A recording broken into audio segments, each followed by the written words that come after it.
LIC हर पल आपके साथ।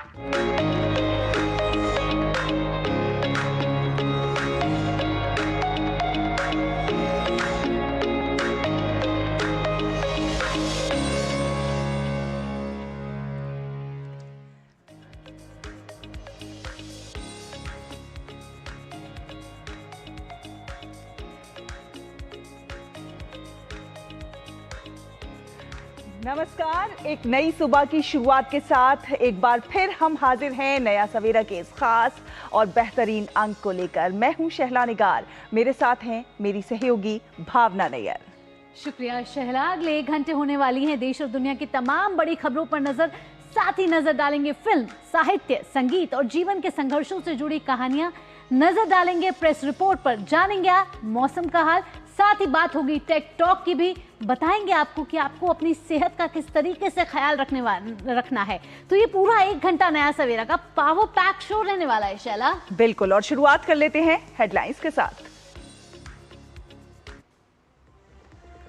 बिहार SIR पर आज भी सुप्रीम कोर्ट में सुनवाई रहेगी जारी। कोर्ट ने चुनाव आयोग के अधिकारों को रखा बरकरार, कहा आधार कार्ड नागरिकता का प्रमाण नहीं।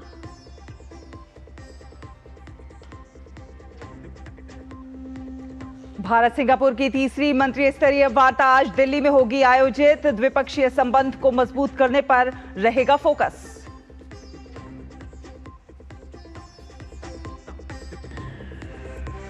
राजस्थान के दौसा में भीषण सड़क हादसा, श्रद्धालुओं से भरी गाड़ी की ट्रक से हुई टक्कर, 10 लोगों की मौत, 11 जख्मी।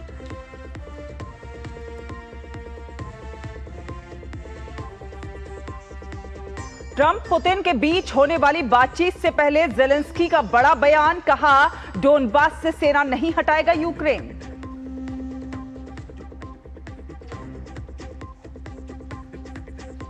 नम्रता बत्रा ने वुशु में देश के लिए पहला पदक जीतकर रचा इतिहास। महिलाओं के 52 किलोग्राम वर्ग में जीता रजत पदक, फाइनल में चीन की प्रतिद्वंद्वी से मिली हार।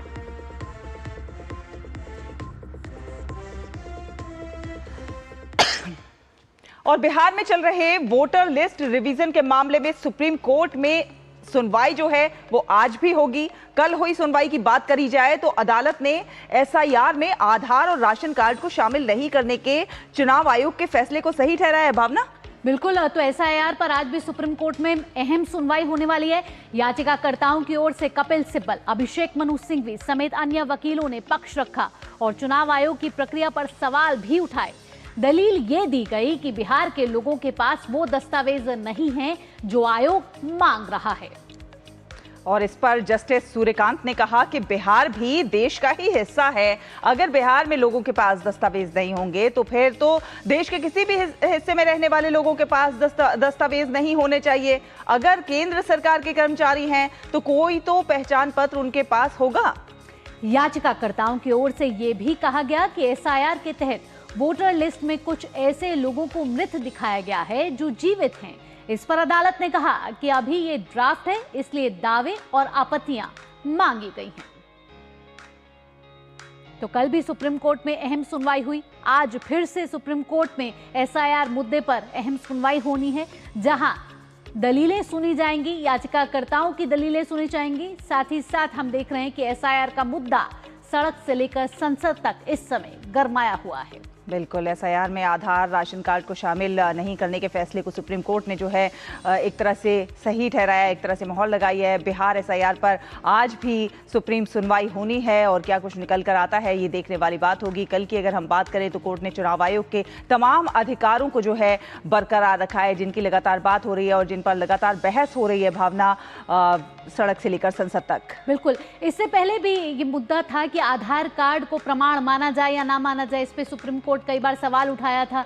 अब जब कल सुनवाई हुई है तो सुप्रीम कोर्ट ने ये कहा है कि जो भी चुनाव आयोग जिस तरीके से प्रक्रिया कर रहा है वो बिल्कुल सही है और साथ ही साथ SIR में आधार और राशन कार्ड को शामिल नहीं करने के फैसले को सुप्रीम कोर्ट ने ठीक बताया है। और एसआईआर को लेकर विपक्ष जहां चुनाव आयोग और बीजेपी पर लगातार हमले बोल रहा है, तो वहीं बीजेपी का कहना है कि अब तक चुनाव आयोग द्वारा बिहार में ड्राफ्ट मतदाता सूची जारी किए 10 दिन से अधिक हो चुके हैं, लेकिन राहुल गांधी, कांग्रेस और पूरा इंडी गठबंधन एक भी दावा या एक भी आपत्ति अपनी दर्ज ही नहीं करा पाए। कई बार जो है सुप्रीम कोर्ट की बात को ही नहीं मान रही है इलेक्शन कमीशन। कई सलाह दिया, कई बात किया, लेकिन केवल संवैधानिक संस्था होने का दुरुपयोग जो है चुनाव आयोग कर रहा है। ये साफ है कि उनका मकसद सिर्फ सड़क पर हंगामा कर राजनीतिक लाभ लेना और चुनाव आयोग जैसे संवैधानिक संस्थाओं को अपने विदेशी आकाओं के इशारे पर बदनाम करना है। बिना किसी ठोस सबूत के दोहरी वोटिंग का आरोप और फर्जी दस्तावेज लहराना देश को गुमराह करने और संस्थाओं पर कीचड़ उछालने की साजिश है। तो एसआईआर मुद्दे पर अगर देखें शैला, तो एक तरफ राजनीति गरमाई हुई है, दूसरी तरफ अगर कानूनी प्रक्रिया की बात की जाए तो सुप्रीम कोर्ट में लगातार सुनवाई हो रही है।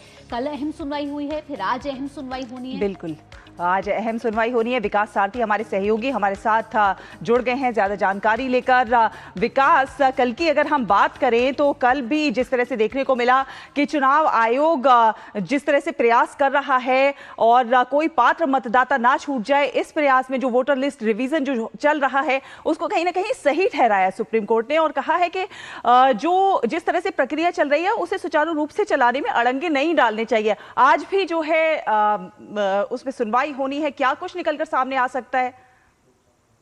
बिल्कुल शहला, आप सुप्रीम कोर्ट ने जब सुनवाई की है, लगभग 2 घंटे से भी ज्यादा कल सुनवाई की, उस दौरान कोर्ट की एक टिप्पणी से आप समझ सकते हैं कि कोर्ट कितना कन्विंस है आरोपों से। कोर्ट ने याचिकाकर्ताओं से ये कहा कि अगर आप अब भी ये साबित कर देते हैं कि जो बात आप कह रहे हैं, यानी एसआईआर ना तो चुनाव आयोग के अधिकारों के दायरे में है और ना ही इस प्रक्रिया का सही से पालन किया जा रहा है, तो कोर्ट अब भी इस प्रक्रिया पर, पूरी एसआईआर की एक्सरसाइज पर रोक लगा देगा। यानी कहीं ना कहीं कोर्ट अभी कन्विंस नहीं है और उसको और दलीलें सुननी है, इसीलिए आज भी इस पर सुनवाई हो रही है। और इसके अलावा ये बातें भी कोर्ट में उठाई गई कि कितने ढेर सारे लोगों का, यानी पहले पब्लिक फोरम्स पे कहा जा रहा था कि 1 करोड़ से ज्यादा लोगों को का एक्सक्लूजन हुआ है इसमें, यानी उनको बाहर कर दिया गया है। लेकिन कल कोर्ट ने कहा कि 65 लाख लोगों की बात चुनाव आयोग के हलफनामे में सामने आई है, जिसमें से बड़ी संख्या में लोग ऐसे हैं जो अब इस दुनिया में नहीं है, उनके नाम काटे गए हैं। बहुत सारे लोग ऐसे हैं जो बिहार में अब नहीं रह रहे हैं। तो अगर चुनाव आयोग ने इन लोगों के नाम हटाए हैं तो क्या आपत्ति है याचिकाकर्ताओं को?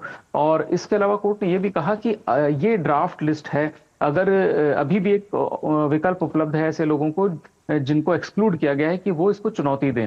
हालांकि याचिकाकर्ताओं का ये कहना है कि हमारे पास समय बहुत कम है, बिहार में इलेक्शन होने वाले हैं जल्द ही, और ऐसे में अगर हम अपील भी करते हैं तो चुनाव आयोग इस बात की कोई गारंटी नहीं दे रहा है कि उनको वोट डालने का मौका मिल पाएगा या नहीं मिल पाएगा, यानी अपील तब तक उस पर कोई निर्णय सही तरीके से हो पाएगा या नहीं हो पाएगा। ये सब काउंटर आर्ग्यूमेंट्स यहाँ पर चल रहे हैं। आज उम्मीद यह है शैला कि सुप्रीम कोर्ट जिस तरह की सुनवाई हुई है, इसकी उम्मीद है कि पहले कोर्ट ऑर्डर रिजर्व करेगा, क्योंकि बहुत सारी बातें यहाँ पर उठाई गई हैं। तो कोर्ट इस आदेश को आज सुरक्षित रख सकता है और जल्द से जल्द, जितना जल्दी हो सकता है, इस पर आदेश कोर्ट आने वाले दिनों में सुना देगा। लेकिन अभी तक कल की जो टिप्पणी थी जस्टिस सूर्यकांत की, उससे लगता है कि कोर्ट अभी कन्विंस नहीं है याचिकाकर्ताओं की के इन आरोपों से और इन दलीलों से कि ना तो आयोग के पास इस तरह की एक्सरसाइज करने का अधिकार है, और दूसरी बात, उन्होंने चुनाव आयोग की मंशा पर भी सवाल उठाए हैं जो याचिकाकर्ता हैं। अगर विकास आज की बात करें तो आज जो याचिकाकर्ताओं की दलीलें सुनेगा सुप्रीम कोर्ट, उसमें वो कौन कौन से याचिकाकर्ता हैं और अपनी क्या क्या दलील वो सामने ला सकते हैं, और अगर बात करें सरकार के पक्ष की तो उस तरीके से वहां से कौन अपना पक्ष रखता हुआ यहाँ नजर आएगा? देखिए, बिल्कुल चुनाव आयोग की तरफ से वरिष्ठ अधिवक्ता राकेश द्विवेदी कल भी बहस कर रहे थे और आज भी वो अपनी बात रखेंगे। इसके अलावा उनके साथ वरिष्ठ अधिवक्ता मनिंदर सिंह भी हैं। ये सब लोग अपनी बात रखेंगे कि चुनाव आयोग के ऊपर ये आरोप जो लगाए जा रहे हैं, ये इनमें कितने तथ्य हैं और कितने ये पॉलिटिकली मोटिवेटेड हैं। लगातार ये बात कही जा रही है चुनाव आयोग की तरफ से कि एक तरफ पॉलिटिकल पार्टीज इस पूरी प्रक्रिया में शामिल हो रही हैं। बिहार में कोई भी वोटर नहीं आया है सुप्रीम कोर्ट में याचिका लेकर के कि उसका नाम काट दिया गया है। इंडिविजुअल लोग आ रहे हैं जो अलग अलग पॉलिटिकल पार्टी से जुड़े रहे हैं, या एनजीओ, एडीआर खास तौर से उसकी भूमिका को लेकर के बार बार यहाँ चुनाव आयोग ने सवाल उठाए कि इन लोगों का कौन सा राइट ऐसा वायलेट हुआ है इस एसआईआर से, जिसको लेकर के ये बराबर पब्लिक फोरम पर और कोर्ट में हंगामा कर रहे हैं। यहाँ पर अगर किसी वोटर का राइट वायलेट हुआ है तो पहली बात उसको आना चाहिए। दूसरा, ऐसे वोटर को पूरा अधिकार है कि वो चुनाव आयोग के फैसले को चुनौती दे, यानी ड्राफ्ट लिस्ट में अगर उसका नाम नहीं है तो वो अपील में जाए, या वो ही सुप्रीम कोर्ट में आकर के ये बात कहे कि उसका नाम लिस्ट से हटा दिया गया है गलत तरीके से। तो यही जो पूरा एक विकास, जैसे अब इतना समय हो गया है और चुनाव आयोग बार बार ये कह रहा है कि ये जो है ड्राफ्ट मतदाता सूची है, आप अपनी आपत्ति दर्ज करा सकते हैं, अगर कोई दिक्कत है तो वो दर्ज करा सकते हैं, लेकिन अभी तक अगर देखा जाए तो कितनी आपत्तियां दर्ज हुई होंगी? देखिए, इसका आंकड़ा जब सुनवाई होगी तो सामने आ पाएगा कि चुनाव आयोग को कितने ऐसे रिप्रेजेंटेशन या कितनी, क्योंकि अभी देखिए हाल ही में ये ड्राफ्ट लिस्ट जारी हुई है, एक हफ्ते का समय, एक हफ्ते से कुछ ज्यादा का वक्त हुआ है, और बिल्कुल इसका डेटा भी आएगा आने वाले दिनों में जब सुनवाई होगी कि इन 65 लाख लोगों में से कितने लोगों ने आखिर चुनाव आयोग के इस निर्णय को चुनौती दी है कि उनका नाम वोटर लिस्ट से हटा दिया जाए। अभी कोई ऐसा ऑफिशियली डॉक्यूमेंट या ऐसा ऑफिशियल फिगर कल तक तो नहीं दिया गया था चुनाव आयोग की तरफ से, ना ही याचिकाकर्ताओं ने दिया था कि कितने लोगों ने अपील फाइल की है। ये जरूर था कि कल एक इसमें जो याचिकाकर्ता हैं योगेंद्र यादव, उन्होंने खुद बहस की थी बिना किसी वकील के, और वो कुछ लोगों को लेकर के आए थे जिन उनका दावा था कि इन 6-7 लोगों को वोटर लिस्ट में मृत घोषित करके इनका नाम हटा दिया गया। ये योगेंद्र यादव का दावा था। बावजूद इसके वो उनको कोर्ट में लेकर के आया और ये कहा कि देखिए कितनी बड़ी गड़बड़ी हो रही है। इस पर आयोग ने कहा कि ये सारे काम बीएलओ के स्तर पर किए जा रहे हैं, कुछ मानवीय त्रुटियां हो सकती हैं, कुछ गलतियां हो सकती हैं। ऐसे में ये तमाशा करने के बजाय अगर आप वाकई इस मामले को लेकर के चिंतित हैं तो आप इन लोगों को मदद कीजिए और इनको बताइए कि ये कैसे अपील कर सकते हैं ड्राफ्ट लिस्ट में अपना नाम डालने के लिए।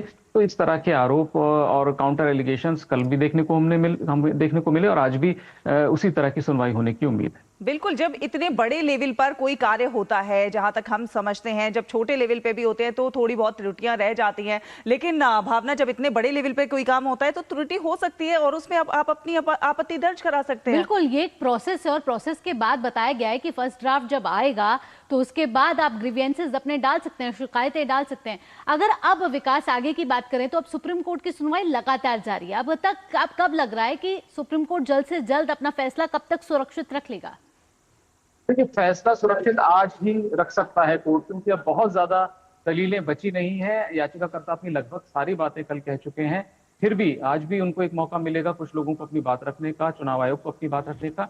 उम्मीद ये है भावना कि आज कोर्ट इस मामले में ऑर्डर रिजर्व कर ले और जल्द से जल्द, जैसा कि कोर्ट ने कहा था कि हम जल्द से जल्द कोशिश करेंगे इस मामले में एक आदेश देने के लिए, तो पहले कोर्ट ऑर्डर रिजर्व करेगा, उसके बाद ही इस पर कोई डायरेक्शन आएगी।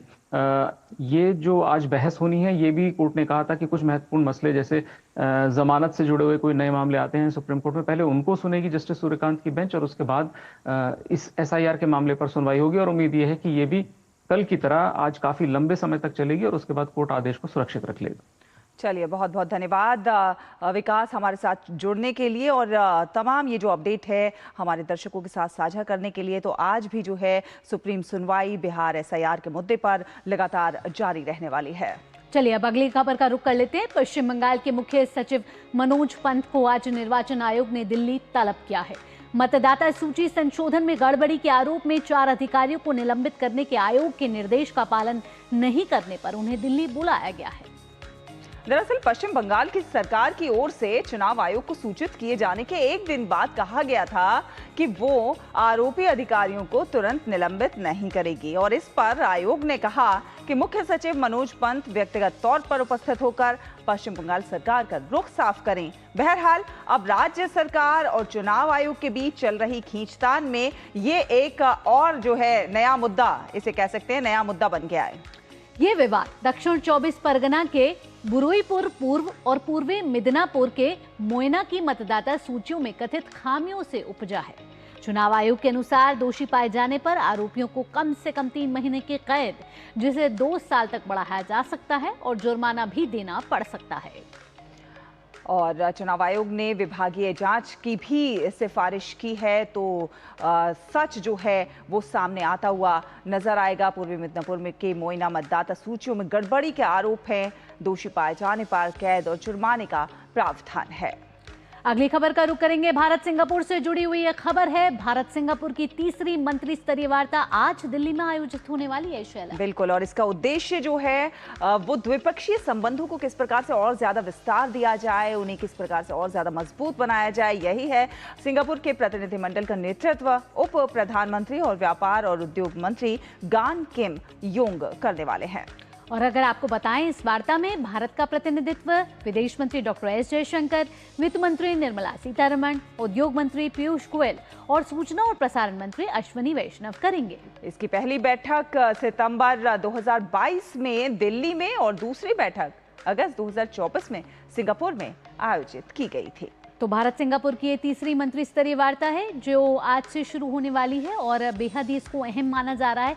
दोनों देशों के बीच द्विपक्षीय संबंध को और मजबूत करने की दिशा में ये एक महत्वपूर्ण वार्ता मानी जा रही है। बिल्कुल, आगे बढ़ेंगे और बात करेंगे राजस्थान के दौसा में जो हादसा हुआ है, भीषण सड़क हादसा हुआ है। यहाँ पर श्रद्धालुओं से भरी एक गाड़ी ट्रक से टकरा गई जिसकी वजह से 10 लोगों की मौत हो गई है।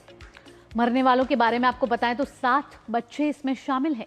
श्रद्धालु खाटू श्याम के दर्शन करके लौट रहे थे। हादसा इतना भीषण था कि मौके पर ही 10 लोगों की जान चली गई। घटना में करीब 1 दर्जन से ज्यादा लोग घायल हुए हैं। गंभीर रूप से घायल 9 लोगों को जयपुर रेफर कर दिया गया है, जबकि 3 का इलाज जिला अस्पताल में चल रहा है। श्रद्धालु एक पिकअप पर सवार थे जिसकी ट्रक से टक्कर हो गई। सभी श्रद्धालु उत्तर प्रदेश के निवासी बताए जा रहे हैं। दौसा के जिला कलेक्टर देवेंद्र कुमार ने बताया है कि बापी के पास एक दुर्घटना में 10 लोगों की मौत हो गई है। 9 लोगों को इलाज के लिए रेफर कर दिया गया है और 3 का जिला अस्पताल में इलाज चल रहा है। तो राजस्थान के दौसा में ये भीषण सड़क हादसा हुआ है। खाटू श्याम मंदिर से श्रद्धालु वापस लौट रहे थे। कार की टक्कर हुई है और 9 लोगों को इलाज के लिए रेफर कर दिया गया है जयपुर, जबकि 10 लोगों के मारे जाने की यहाँ खबर आ रही है। हादसा इतना भीषण था कि वहाँ मौके पर ही 10 लोगों की मौत हो गई। और लक्ष्य आर्या जयपुर से इस खबर पर। तकरीबन अभी जो एक्सीडेंट हुआ वापी के पास, उसमें यूपी की तरफ जा रहे थे धार्मिक स्थल से। 10 की कैजुअलिटी अभी हमारे पास इनिशियल रिपोर्ट के अनुसार हुई है।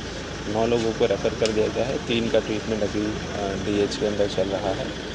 इमरजेंसी सर्विसेज सारी प्रेसिंग कर दी हैं। यहाँ पे भी हमारे डॉक्टर्स, सर्जन, ऑर्थोपेडिशियन डीएच के अंदर हैं और बाकी जिनको एसएमएस रेफ़र किया गया है वहाँ के ट्रॉमा सेंटर। तो राजस्थान के दौसा में भीषण सड़क हादसा हुआ है। लक्ष्य आर्या हमारे साथ जुड़ गए हैं जयपुर से ज्यादा जानकारी के साथ। सीधा रुख करेंगे लक्ष्य का। लक्ष्य, आपसे पूछना चाहेंगे कि कहाँ ये हादसा हुआ है और अब जब 9 लोगों को इलाज के लिए रेफर किया है, कहाँ किया है और अभी वहाँ के क्या हालात हैं? बिल्कुल भावना, क्योंकि सुबह बताया जा रहा है कि 3:30 बजे का ये हादसा हुआ। एक्सप्रेस हाईवे के पास में जो सैथिल थाना है वहीं पे उसी के पास में वापी गांव के पास में हादसा हो बताया जा रहा है। पिकअप और कंटेनर की जो टक्कर में अभी जो फिलहाल लेटेस्ट है 11 लोगों की मौत हो चुकी है। एक और व्यक्ति की मौत जयपुर, उसको एसएमएस हॉस्पिटल में रेफर किया गया था, वहां पे एक और व्यक्ति ने दम तोड़ दिया है। फिलहाल 7 बच्चों समेत 4 महिलाओं की मौत हो चुकी है। लगातार जो पुलिस प्रशासन है वो नजर बनाए हुए है। प्राथमिक जांच में बताया जा रहा है कि जो पिकअप है उसको पीछे से टक्कर मारी गई थी, जिसके कारणवश जो पिकअप का जो पीछे का जो पूरा हिस्सा है वो क्षतिग्रस्त हो चुका है। और साथ ही साथ में जो लगातार न केवल जो दौसा में जिला अस्पताल है वहां पे उनका इलाज जारी है, बल्कि जो कुछ घायल हैं जिनको जयपुर के एसएमएस अस्पताल में रेफर किया गया है उनका भी इलाज जारी है। बताना चाहूंगा दर्शकों को जो जिला प्रशासन द्वारा और पुलिस द्वारा कुछ नाम जारी किए गए हैं मृतकों में 3 वर्ष की पूर्वी, 25 वर्ष की प्रियंका, 12 वर्ष का दक्ष, 35 वर्ष की शीला, 25 वर्ष की सीमा, अंशु और सौरभ भी शामिल है। वहीं कुछ जो घायल हैं जिनको एसएमएस अस्पताल और दौसा के अस्पताल में रेफर किया गया है उनके नाम जारी किए हैं, जिसमें 5 वर्ष के नैतिक, 6 वर्ष का नैतिक, 30 वर्ष की रीता, 22 वर्ष के नीलेश कुमारी सहित अन्य जो घायल हैं वो भी शामिल हैं। तो इस प्रकार से जो पुलिस प्रशासन नफल मुस्तैद नजर आ रहा है, परंतु जो स्थिति है उसका भी लगातार जायजा लेते नजर आ रहे हैं कि क्या कारण रहे इस एक्सीडेंट के। वहीं जो उपयुक्त जो मदद की जा सकती है घायलों के लिए, वो जो इलाज जो उपयुक्त इलाज किया जा सकता है वो इलाज उनको प्रोवाइड किया जा रहा है, उनको उपलब्ध करवाया जा रहा है। वहीं लगातार न केवल दौसा प्रशासन बल्कि कितने लोग सवार थे? कितने लोग सवार थे? और बताया जा रहा है बात हो रही है कि सब उत्तर प्रदेश के थे, तो क्या शिनाख्त हो गई है सबकी? कौन कौन लोग थे? जी, जिन जिन की शिनाख्त हो चुकी है उनके नाम जारी किए गए हैं। फिलहाल जिनकी शिनाख्त नहीं हुई है उनकी शिनाख्त की जा रही है। बताया जा रहा है कि 22 लोग इस पिकअप में सवार थे। वहीं खाटू श्याम जी के दर्शन करके ये रात को दोबारा एटा, जो उत्तर प्रदेश एटा के रहने वाले थे, मुख्यतः जितने जो सवारी थे वो एटा के उत्तर प्रदेश के रहने वाले थे, वो दोबारा अपने घर लौट रहे थे। उसी बीच रात को ये हादसा हो गया। पीछे से टक्कर मारा, गाड़ी को पीछे से टक्कर मारे जाने बताई जा रही है प्राथमिक जांच में, क्योंकि जिस प्रकार से जो मौके पर जो वाहन मिला है, जो पिकअप मिला है, उसका जो पीछे का पूरा हिस्सा था वो पूरा क्षतिग्रस्त हो चुका था, पूरा डिस्ट्रॉय हो चुका था। तो बताया जा रहा है और अनुमान लगाया जा रहा है पुलिस द्वारा भी कि जब ये हादसा हुआ होगा तो पीछे से कंटेनर द्वारा पिकअप को पीछे टक्कर मारी गई होगी, जिसके कारण स्वरूप जो पीछे बैठे यात्री हैं, ये भी अनुमान लगाया जा रहा है कि जो यात्री जिनकी मृत्यु हुई है, जो गंभीर रूप से घायल हैं, वो पीछे बैठे हुए होंगे, क्योंकि जो जिस प्रकार से जैसे जब कंटेनर ने टक्कर मारी होगी तो जो पूरी जो शक्ति है वो पीछे बैठे यात्रियों को और जो कंटेनर का जो पीछे का हिस्सा था उसको हुई थी। फिलहाल 22 लोग उसमें मौजूद थे। 11 लोगों की अभी 10 लोगों की पहले मौत हो चुकी थी। 11वें व्यक्ति ने जयपुर में एसएमएस में इलाज के दौरान दम तोड़ दिया है। फिलहाल कुछ घायलों का एसएमएस में इलाज जारी है, जिनको एसएमएस में रेफर किया गया था। जिनको जो सीरियस घायल थे उनको जयपुर रेफर किया गया था। वहीं कुछ घायलों का दौसा के जिला अस्पताल में इलाज जारी है फिलहाल। जी, बहुत बहुत धन्यवाद लक्ष्य, तमाम अपडेट हमारे दर्शकों से साझा करने के लिए। तो भावना, राजस्थान के दौसा में ये जो बड़ा सड़क हादसा हुआ है, कहीं ना कहीं पिकअप को पीछे से टक्कर लगी और इसीलिए जो लोग पीछे बैठे थे वो इस हादसे में कहीं ना कहीं मृत हो गए और जो घायल हैं उनका लगातार इलाज जारी है। पिकअप में बताए जा रहे हैं कि 22 लोग सवार थे, जहां हादसा इतना भीषण था कि 10 लोगों की मौके पर ही मौत हो गई। वहीं 9 लोगों को रेफर कर दिया गया है जयपुर और दौसा के अस्पताल में। फिलहाल रुक रहे हैं एक छोटे से ब्रेक के लिए, लेकिन ब्रेक के बाद नया सवेरा में बात करेंगे उत्तरकाशी में जिस तरीके से हमने देखा प्राकृतिक आपदा आई, उसके बाद धराली को खड़ा करने में कितनी चुनौतियां आ रही हैं और किस रफ्तार के साथ राहत और बचाव कार्य चल रहा है।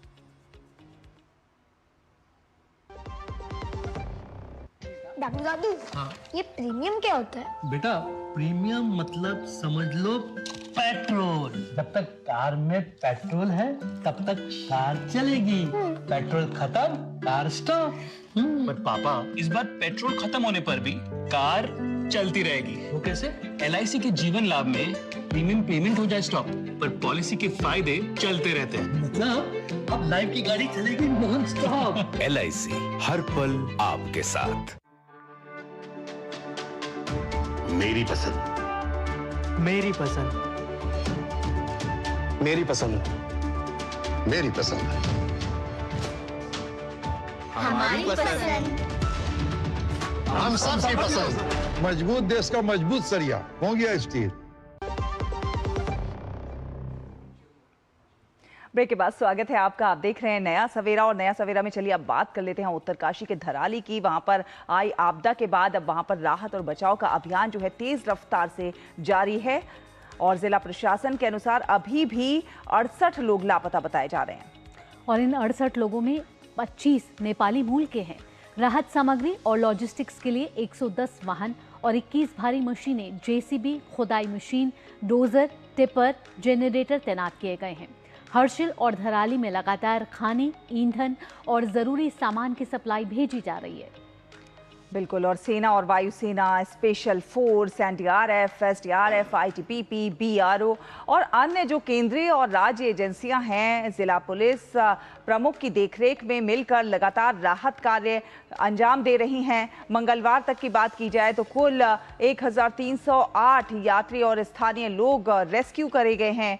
IG SDRF के नेतृत्व में धराली में इंसिडेंट कमांड पोस्ट बनाया गया है और जो प्रभावित इलाके हैं उसको अलग अलग सेक्टर में बांटकर वहां पर सर्च और रेस्क्यू ऑपरेशन लगातार चलाया जा रहा है और बीते कई दिनों से लगातार ये जो है चलाया जा रहा है। जिला प्रशासन के अनुसार 68 लोग जो हैं वो अभी भी लापता हैं और उनकी तलाश लगातार जारी है।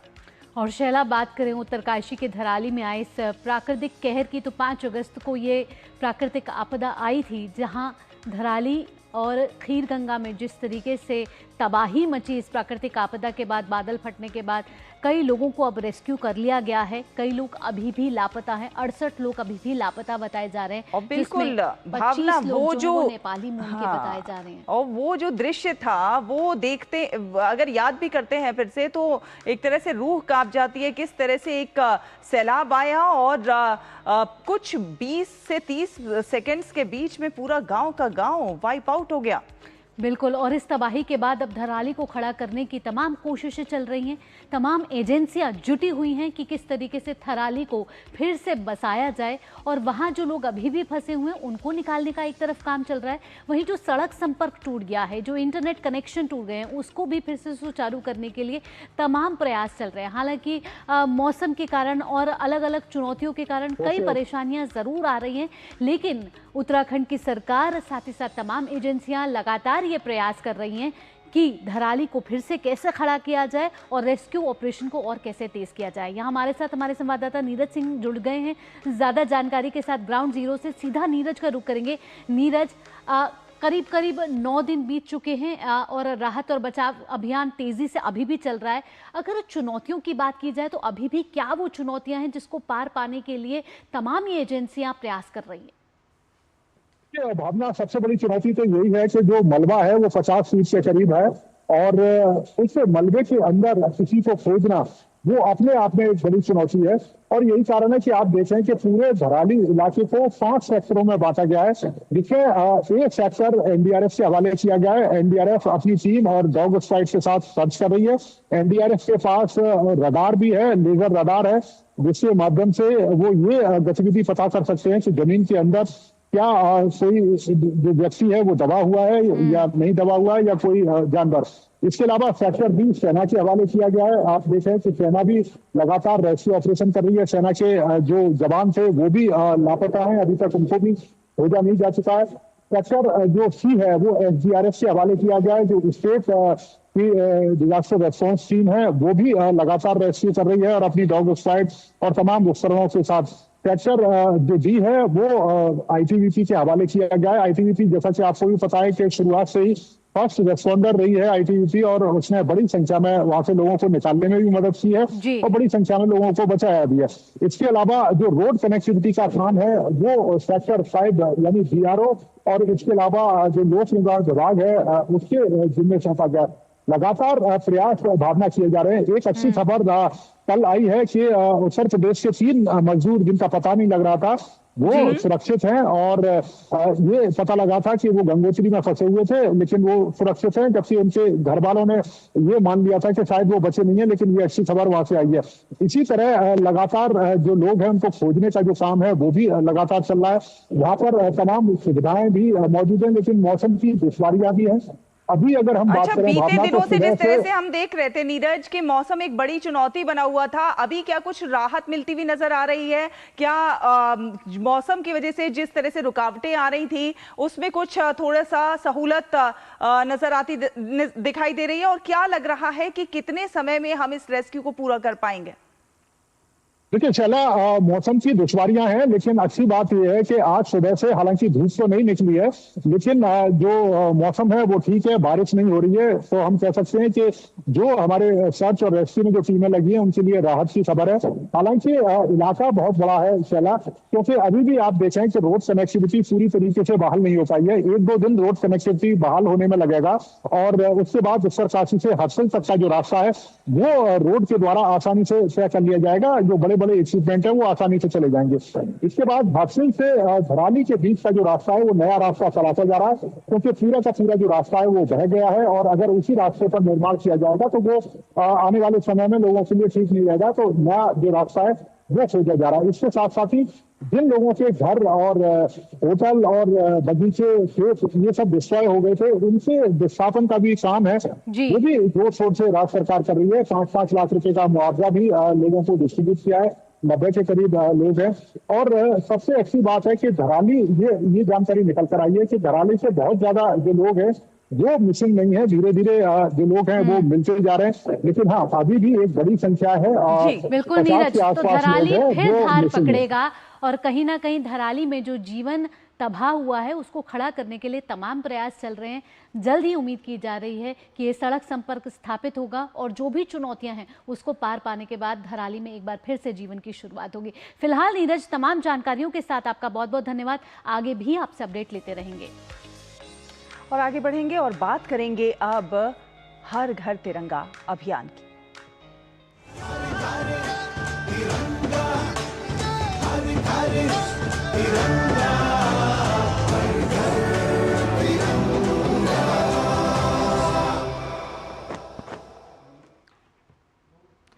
हमारी आन बान और शान है तिरंगा। देश भर में पूरे उत्साह और उमंग के साथ तिरंगा यात्राएं निकाली जा रही हैं शैला इस समय। बिल्कुल, और हर रोज हम तस्वीरें भी अपने दर्शकों तक पहुंचा रहे हैं। देश भर में किस प्रकार से तिरंगा यात्रा निकल रही है, अलग अलग कोनों से तमाम खूबसूरत तस्वीरें सामने आ रही हैं। हम आपको दिखा रहे हैं सिक्किम के गंगटोक में राज्यपाल ओम प्रकाश माथुर और मुख्यमंत्री प्रेम सिंह तमांग ने किस प्रकार हर घर तिरंगा रैली में भाग लिया है। तो सिक्किम की ये खूबसूरत तस्वीरें जो बयां कर रही हैं आज़ादी के जश्न को। आज़ादी के जश्न के लिए मनाया जा रहा है इस समय हर घर तिरंगा अभियान। और जनता हो, राज्य सरकारें हों, यहाँ तमाम प्रयास करके हर घर तिरंगा अभियान को सफल बनाने की पुरजोर कोशिशें चल रही है। और आइए अब आपको सिक्किम के बाद लिए चलते हैं राजस्थान के जोधपुर में केंद्रीय संचार ब्यूरो और भारतीय सीमा सुरक्षा बल के जवानों ने तिरंगा रैली का आयोजन किया। और इस रैली में सीमा सुरक्षा बल के प्रशिक्षण केंद्र से बीएसएफ जवानों ने तिरंगा हाथ में लिए बाइक रैली निकाली। और इस रैली को हरी झंडी बीएसएफ आईजी एमएल गर्ग ने दिखाई। सीमा सुरक्षा बल की ओर से जब भारत माता की जय के नारे लगाते हुए बीएसएफ के जवानों ने रैली निकाली तो इन जयकारों से आसमां गूंज उठा। बीएसएफ जवानों की ये बाइक रैली सीमा सुरक्षा बल के प्रशिक्षण केंद्र से होते हुए भीतरी शहर से निकलते हुए जोधपुर के मेहरानगढ़ फोर्ट और मेहरानगढ़ फोर्ट से वापस बीएसएफ प्रशिक्षण केंद्र तक निकाली गई। सैकड़ों की संख्या में जवान हाथ में तिरंगा लिए देशभक्ति के गीत गाते हुए रैली में शामिल हुए। तो सिक्किम हो, राजस्थान हो, देश के अलग अलग हिस्सों में इस समय हर घर तिरंगा लहरा रहा है, फहरा रहा है और ये दिखा रहा है हमारे आज़ादी के जश्न को। आज हमने बाइक रैली निकाली है जो कि पूरे लगभग जोधपुर को कवर करते हुए अभी यहाँ पे मेहरानगढ़ पहुंची है। हर घर तिरंगा एक देशभक्ति के जज्बे को जगाता है। हर भारतीय के पास में एक तिरंगा हो, ये हमारा जज्बा है, ये हमारी सोच है, भारत सरकार की सोच है। और हर एक भारतीय के दिल में देश के प्रति देशभक्ति की भावना जगे, यही हमारा सबको संदेश है। इसी को लेकर के हमने ये निकाली है, यात्रा निकाली है, बाइक रैली करी है। देखिए, जो तिरंगा रैली आज निकाली है, ये हर घर तिरंगा जो कार्यक्रम हर साल चलता है उसी का पार्ट है। हम अपनी रोजमर्रा की जिंदगी में हमारे जो बेसिक कर्तव्य होते हैं देश की तरफ, उनको शायद नज़रअंदाज कर देते हैं, लेकिन जब तिरंगा हम अपने हाथ में लेते हैं तो हमें एक एहसास होता है हमारा जो देश की तरफ कर्तव्य है उसकी तरफ, और एक जो पेट्रियोटिज्म की जो एक भावना होती है वो हमारे अंदर जागती है। वो तिरंगा हम सबको एक करता है। ये एक इमोशन है जो जिसके साथ हम सभी जुड़े हुए हैं और इसी इमोशन को लेके हम चल रहे हैं। और अब आगरा से दिखाते हैं आपको। आगरा में जिला प्रशासन और पुलिस के संयुक्त सहयोग से किस प्रकार से भव्य तिरंगा यात्रा निकाली गई। संजय पैलेस स्थित नगर निगम प्रांगण से शुरू हुई इस यात्रा को महापौर हेमलता दिवाकर, मंडलायुक्त शैलेंद्र कुमार सिंह और जिलाधिकारी अरविंद मल्लप्पा बंगारी और डीआईजी शैलेश पांडे ने हरी झंडी दिखाकर रवाना किया। और शैला, ये तस्वीरें हम देख रहे हैं, आगरा की ज़रूर ये तस्वीरें हैं, लेकिन जिस तरीके से हम देख रहे हैं कि बच्चे हों, हर वर्ग का इंसान हो, व्यक्ति हो, देशभक्ति में इस समय सराबोर है। और हम देख रहे हैं कि जनता हो, बूढ़े हों या फिर जवान हो, हर कोई इस हर घर तिरंगा अभियान में शामिल होना चाहता है। बिल्कुल, आगरा की ये तस्वीरें हैं, लेकिन लग रहा है कि देश के हर कोने की यही तस्वीरें हैं और हर तरफ यही मूड है अभी, क्योंकि स्वतंत्रता दिवस आने वाला और हर घर तिरंगा अभियान की गूंज हर जगह इस समय दिखाई दे रही है। नर्सिंग के छात्र छात्राएं हों, शहरी वासी हों, सभी इस तिरंगा यात्रा में शामिल हुए हैं। ये तिरंगा यात्रा महात्मा गांधी मार्ग से होते हुए शहीद स्मारक तक पहुंची, जहां बलिदानियों की प्रतिमा पर माल्यार्पण कर उन्हें नमन किया गया। अधिकारियों के मुताबिक इस ऐतिहासिक यात्रा का जो उद्देश्य है वो स्वतंत्रता सेनानियों के त्याग और तपस्या को याद करना है, और साथ ही साथ जो अब युवा हैं, आने वाली जो पीढ़ी है, उसमें देशभक्ति और राष्ट्र के प्रति जिम्मेदारी की भावना को किस प्रकार से और ज्यादा प्रबल बनाया जा सके, यही इस पूरे आयोजन का मुख्य मकसद है। और आइए अब आपको कुछ और तस्वीरें दिखाते हैं, और ये तस्वीरें जो हर घर तिरंगा अभियान से जुड़ी हुई हैं, ये आ रही हैं पुलवामा से। यहाँ पर भी तिरंगा यात्रा निकाली गई है, हर हाथ में तिरंगा दिखा है, हर हाथ में तिरंगा फहराता हुआ दिखा है। और पुलवामा में किस तरीके से शांति स्थापित किए जाए और शांति के साथ साथ अपने तिरंगे को याद किया जाए, उस त्याग को याद किया जाए जो हमारे स्वतंत्रता सेनानियों ने बलिदान दिया है। और इस उद्देश्य के साथ पुलवामा में भी तिरंगा यात्रा निकाली गई। फिलहाल एक छोटा सा ब्रेक के बाद वापस आएंगे तो आपको दिखाएंगे प्रेस रिपोर्ट। सुनो, एक अच्छी इंश्योरेंस पॉलिसी एआई से पूछते हैं। एक ऐसी पॉलिसी जिसमें प्रीमियम पेमेंट हो लिमिटेड पर इनकम आती रहे लाइफ टाइम। LIC का जीवन उत्सव। एक ऐसी पॉलिसी जो दे होल लाइफ इंश्योरेंस कवर भी। LIC का जीवन उत्सव। वाओ, चलो तो LIC की जीवन उत्सव पॉलिसी ही लेते हैं। मैं भी तुमसे यही कह रही थी, LIC का जीवन उत्सव। लाइफ टाइम सेलिब्रेशन मनाइए LIC के जीवन उत्सव के साथ, फ्यूचर सेट है। जब धरती चीर कर निकलता है लोहे का पत्थर और मिलता है मोंगिया के जोश से, फिर तपता है, पिघलता है और बनता है फौलाद। अब होता है सरिया सारी खूबियों के साथ। मोंगिया स्टील, मजबूत देश का मजबूत सरिया। ब्रेक के बाद आपका नया सवेरा में स्वागत है। और अगर आपको अभी तक अखबार पढ़ने का समय नहीं मिला है और आप अखबार में छपी उन प्रमुख खबरों को जानना चाहते हैं, तो हम आपके लिए ले आए हैं press report.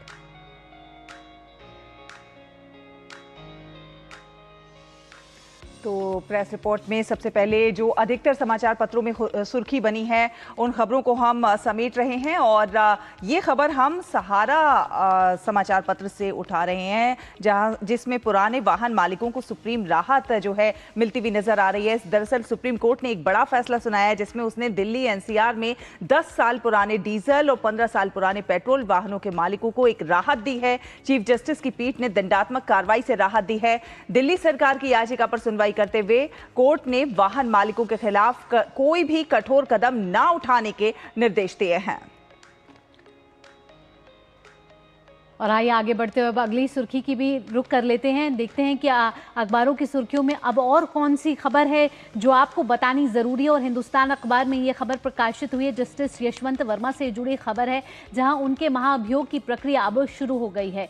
Speaker Om Birla ने बना दी है 3 सदस्यीय कमेटी। आपको बता दें कि भ्रष्टाचार के आरोपों में घिरे इलाहाबाद हाईकोर्ट के जज जस्टिस यशवंत वर्मा के खिलाफ लोकसभा स्पीकर ओम बिरला ने यह प्रस्ताव स्वीकार कर लिया गया है कि एक कमेटी बनेगी और इस कमेटी के बाद महाभियोग की प्रक्रिया जो है वो शुरू हो जाएगी। और इस कमेटी के गठन का ऐलान भी कर दिया गया है। और इस सभी के साथ जस्टिस वर्मा के महाभियोग की प्रक्रिया अब शुरू हो गई है। आपको साथ ही बता दें कि जस्टिस वर्मा के घर में आपको बताएं जले हुए नोट मिले थे, जिसके बाद महाभियोग की प्रक्रिया का प्रस्ताव स्वीकार कर लिया गया है लोकसभा स्पीकर ओम बिरला के द्वारा। और एक और खबर का रुख करते हैं। खबर जो है ये सुप्रीम कोर्ट के फैसले से जुड़ी हुई है, जिसमें उन्होंने सड़क के कुत्तों पर एक्शन तेज करने की बात कही है कि उन्हें जो है किसी न किसी शेल्टर होम में डाला जाए और उनको सड़कों पर खुले में खाना ना खिलाया जाए, क्योंकि हम लगातार देख रहे हैं कि इतनी सारी खबरें आ रही हैं कि कभी बच्चों को कुत्ते काट ले रहे हैं, कभी बड़े बूढ़ों को काट ले रहे हैं और उससे बहुत ज़्यादा लोगों को में डर और भय का भाव पैदा हो रहा है। तो ऐसे में सुप्रीम कोर्ट के फैसले के बाद जो है एक्शन अब तेज हो गया है। यह खबर हम नवभारत टाइम्स से ले रहे हैं। कोर्ट के आदेश के एक दिन बाद ही एमसीडी ने विशेष अभियान शुरू कर दिया है और इसके तहत लाल किला और राजघाट से 180 कुत्तों को पकड़कर एनिमल बर्थ सेंटर भी भेज दिया गया है। स्वतंत्रता दिवस के बाद इस जो पूरा प्रक्रिया है, अभियान है, इसमें और ज्यादा तेजी आने की भी उम्मीद है। दिल्ली सरकार ने कहा है कि इस मुद्दे को हम पूरी संवेदनशीलता के साथ और पूरी सहानुभूति के साथ जो है सुलझाएंगे। इस बीच सुप्रीम कोर्ट के आदेश के खिलाफ राजधानी में कुछ पशु प्रेमियों ने प्रदर्शन भी किया है। तो दोनों चीजें हैं, लेकिन कुछ लोग प्रदर्शन भी कर रहे हैं, लेकिन ज्यादातर लोग इसके समर्थन में इसलिए है क्योंकि इससे बहुत ज्यादा वारदात हो रही है। तो आप अपने पशुओं को पालें, अपने घरों में पालें, सही सेफ तरीके से पालें, लेकिन खुले में ना छोड़ें ताकि किसी को कोई नुकसान ना हो।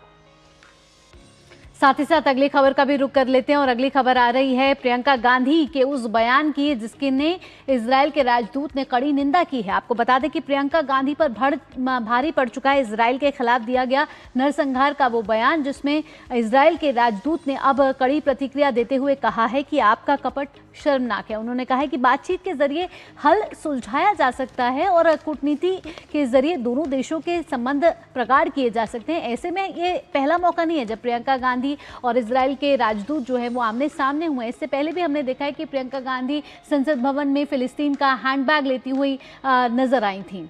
अगली खबर का भी रुख कर लेते हैं। बिल्कुल, अगली खबर का रुख करते हैं। सीबीएसई के विद्यार्थी जो हैं अब नए आपराधिक कानून जो है वो पढ़ते हुए नजर आएंगे। अपने कोर्स में धारा 377 की समाप्ति और 3 तलाक पर रोक जैसे जो कानून हैं उनका जिक्र अब उनके कोर्स में रहेगा। देश के कानूनी ढांचे में जिस प्रकार से हाल में बड़े बदलाव हुए हैं वो अब सीबीएसई के विद्यार्थियों को पढ़ने को मिलेगा। 11वीं और 12वीं के कानून भी विषय में इनकी पढ़ाई होगी। बदलावों को पाठ्यक्रम में शामिल करने के लिए विशेषज्ञ समिति भी बनेगी।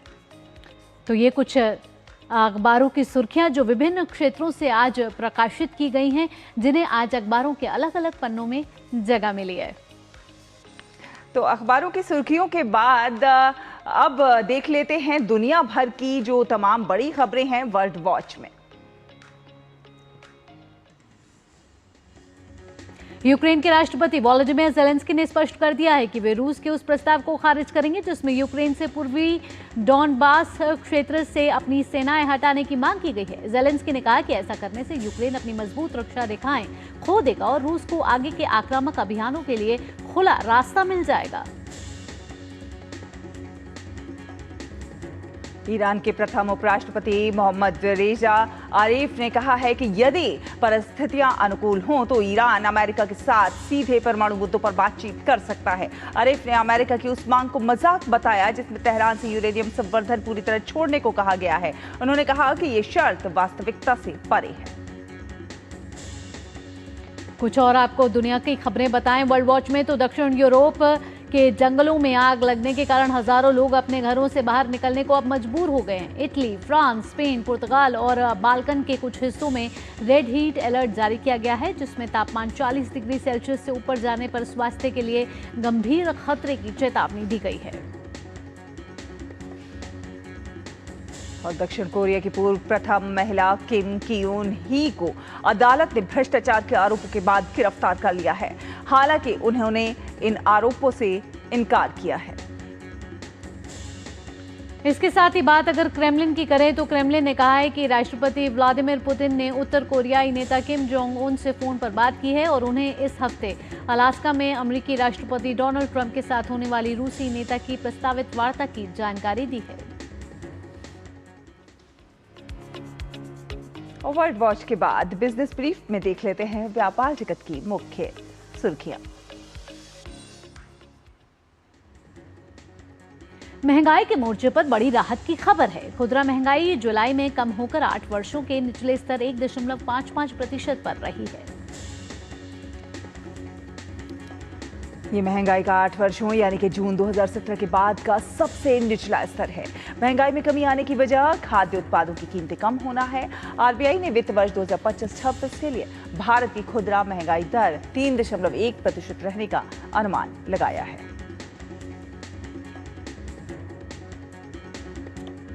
प्रधानमंत्री नरेंद्र मोदी की अध्यक्षता में कैबिनेट ने कल इंडिया सेमीकंडक्टर मिशन के तहत 4 नई सेमीकंडक्टर यूनिट्स को मंजूरी दे दी है। इनमें करीब 4,600 करोड़ रुपए का अब निवेश होने वाला है।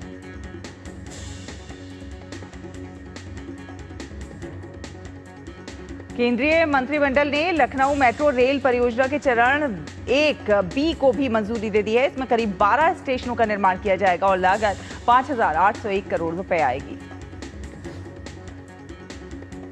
उधर केंद्र सरकार ने निर्यात विकास के लिए प्रगतिशील, अभिनव और सहयोगात्मक हस्तक्षेपों के माध्यम से मसाला क्षेत्र में स्थिरता योजना के जरिए हल्दी के निर्यात को बढ़ावा दिया है। मसाला बोर्ड ने गुणवत्ता और बाजार संपर्क कार्यक्रमों के साथ हल्दी की वैश्विक पहुंच को आगे बढ़ाया है।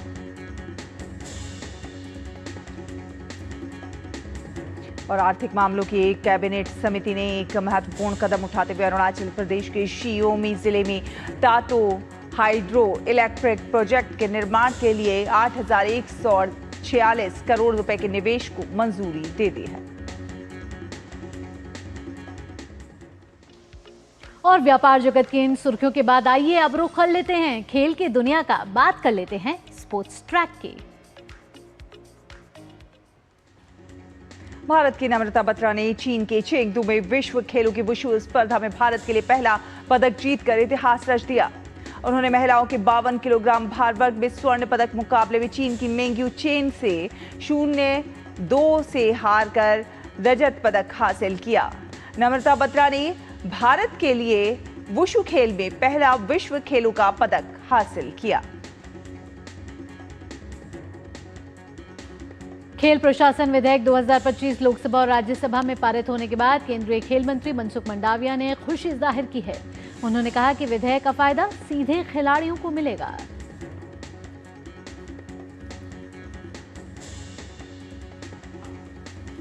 भारतीय टेस्ट टीम के कप्तान शुभमन गिल को जुलाई महीने में सबसे बेस्ट प्रदर्शन के लिए प्लेयर ऑफ द मंथ का खिताब मिला है। इस खिताब के लिए आईसीसी ने 3 खिलाड़ियों को चुना था। भारतीय वनडे टीम के कप्तान रोहित शर्मा ने मुंबई में पूर्व राष्ट्रीय सहायक कोच अभिषेक नायर के साथ अभ्यास शुरू किया। इंग्लैंड में कम अनुभव वाली टेस्ट टीम की सफलता के बाद 50 ओवर के प्रारूप में भी युवाओं को तरजीह देने की मांग के बीच रोहित ने लगभग 2 महीने के ब्रेक के बाद वापसी की है। पूर्व भारतीय क्रिकेटर सुरेश रैना कथित अवैध सट्टेबाजी ऐप से जुड़े मामले में आज ईडी के समक्ष पूछताछ के लिए पेश हो सकते हैं। सुरेश रैना को 1xBET नाम से एक ऐप से जुड़े अवैध सट्टेबाजी मामले में पूछताछ के लिए बुलाया गया है। देश में स्कूली स्तर पर आयोजित होने वाली सबसे बड़ी फुटबॉल प्रतियोगिता सुब्रतो कप के 64वें संस्करण का आगाज 19 अगस्त से होने जा रहा है। इस प्रतियोगिता में देश और विदेश से मिलाकर तीनों श्रेणियों में कुल 106 टीमें खिताब के लिए मुकाबला करेंगी।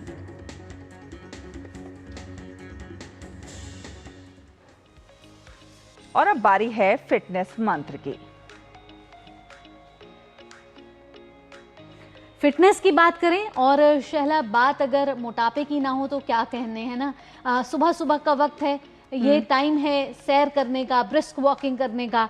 तो जो बच्चों को पिज्जा, बर्गर और जंक फूड आप खिला रहे हैं ना, और उनको जो पसंद भी आ रहा है, आप उसके नुकसान के भी जानते होंगे। लेकिन बच्चों को ये सब खिलाते समय माता पिता ये नहीं सोचते कि इसका परिणाम क्या हो सकता है। ऐसा भोजन जिसमें स्वाद तो है लेकिन पोषण नहीं है शैला। बिल्कुल, और ये बच्चे में कहीं ना कहीं मोटापे का कारण बनता है। बच्चे क्या, बड़ों में भी ये मोटापे का कारण बनता है। कई तरह की बीमारियों का खतरे भी बढ़ा सकता है। लेकिन स्वाद के आगे लोग भूल जाते हैं और अपने लिए मोटापे को दावत दे देते हैं।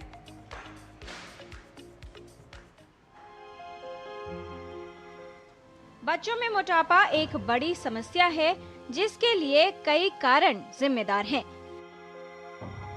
खान पान में गड़बड़ी या जंक फूड व अधिक वसा और तैलीय भोजन का अधिक मात्रा में सेवन, साथ ही शारीरिक श्रम न करना, ऐसे कई कारक हैं जिनकी वजह से वजन बढ़ सकता है।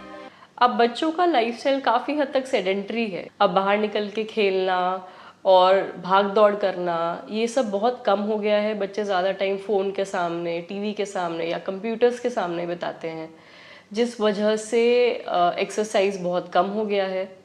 साथ ही इसकी वजह से माइंडलेस ईटिंग भी प्रमोट होती है। इसका मतलब स्क्रीन के सामने बैठे बैठे बच्चों की टेंडेंसी है कि वो कुछ ना कुछ जंक फूड खाते रहेंगे, मंच करते रहेंगे।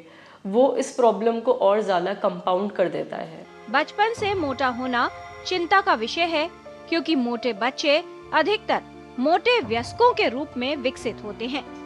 बच्चों में मोटापा होने पर कई बीमारियों का खतरा बढ़ जाता है, या ये कहें कि बच्चों में मोटापा अपने आप में तो समस्या है ही, साथ ही कई अन्य गंभीर बीमारियों के लिए प्रवेश द्वार भी है। बच्चों में मोटापा प्रिवेंट करना बहुत मुश्किल नहीं है। ज़रूरत है एक डिसिप्लिन्ड लाइफस्टाइल की, जिसमें हम बच्चों को अवेयरनेस दें कि एक बैलेंस्ड डाइट बहुत इम्पॉर्टेंट है। बच्चों को अलग अलग वैरायटी ऑफ फूड आइटम, जिसमें ग्रेन्स, जिसमें कॉम्प्लेक्स कार्बोहाइड्रेट्स हों, स्पेशली मिलेट बेस्ड डाइट। इसके अलावा अलग अलग तरह के फल, अलग तरह की सब्जियां, अलग तरह के प्रोटीन सोर्सेस, जिसमें दूध से बने पदार्थ और स्प्राउट्स, दालें, ये सारी चीज़ें आती हैं। ये अलग अलग तरह से मिक्स एंड मैच करके देना चाहिए। बच्चा रोज़ पौना घंटा से 1 घंटे का टाइम निकाले, जिसमें वो बाहर जाके, चाहे पार्क हो या दोस्तों के साथ बाहर खेले कूदे, भाग दौड़ करे, जिससे एक्सरसाइज हो। यदि बच्चे का वजन अधिक है या वो जरूरत से ज्यादा मोटा है तो सावधान हो जाइए, क्योंकि ये मोटापा आपके बच्चे के स्वास्थ्य के लिए खतरा बन सकता है। किरण भारद्वाज, डीडी न्यूज। तो शैला, यहाँ हमने देखा कि किस तरीके से मोटापे के दुष्परिणाम हो सकते हैं बच्चों पे। तो नसीहत यही दी जाती है कि आप अपने बच्चों को हेल्दी फूड खिलाएं, और ये जो जंक फूड है जिसमें पिज्ज़ा, बर्गर है, ये आप ऐसा समय बांध लें कि महीने में चलिए एक बार खिला देते हैं, लेकिन इसके अलावा आप हेल्दी फूड, न्यूट्रिशन पर उनका ज़रूर ध्यान रखें। बिल्कुल, और आगे बढ़ेंगे और अब देखते हैं कि क्या है आज का वेदर अपडेट।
शैला, त्योहारों का सीजन चल रहा है, अभी रक्षाबंधन बीता है बिल्कुल। और अभी जन्माष्टमी आने वाली है। बिल्कुल। तो आज के नया सवेरा के इस अंक में फिलहाल इतना ही है, लेकिन जाने से पहले आपको दिखाते हैं मथुरा में श्री कृष्ण जन्माष्टमी से पहले किस प्रकार से सुंदर सुंदर तैयारियां की गई हैं। तो आप इन खूबसूरत तैयारियों का नज़ारे का आनंद उठाइए। और जन्माष्टमी का त्योहार आने वाला है, ऐसे में मथुरा में इस समय तैयारियां जोरों शोरों से चल रही हैं। खूबसूरती से सराबोर दिख रहा है इस समय मथुरा। आप इन सुंदर झलकियों का आनंद लीजिए। फिलहाल के लिए मुझे, मेरी पूरी टीम शहला के साथ हमको दीजिए अनुमति। खबरों का सिलसिला यूं ही जारी रहेगा। नमस्कार।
नया सवेरा के प्रायोजक थे LIC, हर पल आपके साथ।